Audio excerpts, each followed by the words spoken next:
দ্বিতীয় প্রান্তিক মূল্যায়ন 2026-এর চতুর্থ শ্রেণীর বাংলা বিষয়ের আজকে আমি অত্যন্ত গুরুত্বপূর্ণ একটি প্রশ্ন নিয়ে আলোচনা করব। আশা করছি এই প্রশ্নটি যদি আপনার সন্তানদের অনুশীলন করান তাহলে পরীক্ষায় তারা অবশ্যই ভালো ফলাফল অর্জন করবে।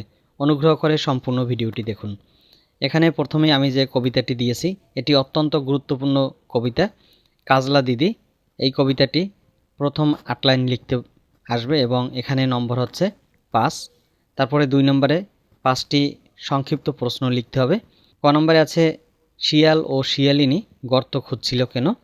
2 নম্বরে কাজলা দিদির কথা উঠলে মা আঁচল দিয়ে মুখ ঢাকেন কেন।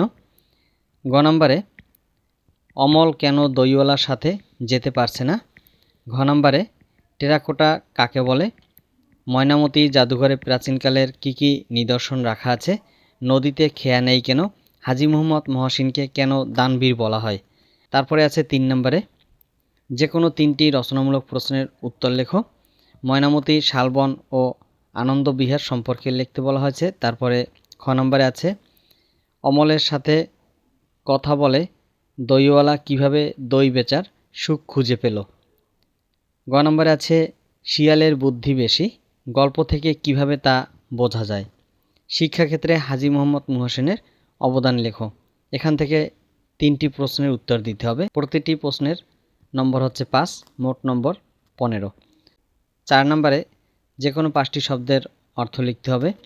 ভুঁইচাপা, দেওয়া, ঢের, টেরাকোটা, ট্রাস্ট, হাঁকতে হাঁকতে, ভিক্ষু। তারপরে 5 নম্বরে থাকবে সঠিক উত্তরটি উত্তরপত্রে লেখো। 1 নম্বরে বুলবুলি কোথায় লুকিয়ে থাকে। ডালিমের ডালে। হাজী মোহাম্মদ মহসিন কত সালে জন্মগ্রহণ করেন।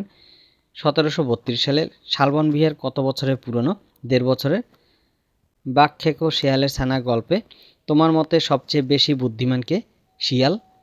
দইওয়ালার গ্রাম কোন পাহাড়ের তলায়। পাঁচমুড়া। তারপরে 6 নম্বরে যে কোনো 5টি শব্দের বিপরীত শব্দ লিখতে আসবে।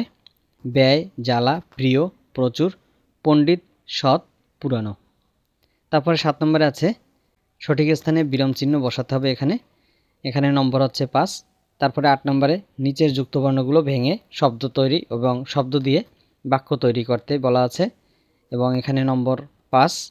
তারপরে 9 নম্বরে আসবে একটি ফর্ম পূরণ। এখানে ফর্ম পূরণটি সঠিকভাবে করতে হবে এবং এখানে যদি কারো নাম দেওয়া থাকে তাহলে সেই নাম ব্যবহার করেই মূলত ফর্মটি পূরণ করতে হবে। এবং পাশাপাশি দেখতে পাচ্ছি এখানে বিদ্যালয়ের নাম দেওয়া আছে। তো এখানে বিদ্যালয়ের নামটি কিন্তু এখানে যে বিদ্যালয়ের নাম ব্যবহার করা আছে সেই বিদ্যালয়ের নামটি এখানে দিতে হবে। তারপরে 10 নম্বরে যে কোনো একটি বিষয়ে রচনা লিখো। এখানে আমি 3টি রচনা উল্লেখ করেছি। আশা করছি এই 3টি রচনা যদি পড়া হয় 3টি রচনার ভিতরে অবশ্যই একটি রচনা কমন থাকবেই। এমন সব শিক্ষামূলক ভিডিও পেতে চ্যানেলটি সাবস্ক্রাইব করে রাখার জন্য অনুরোধ করছি। ধন্যবাদ সকলকে।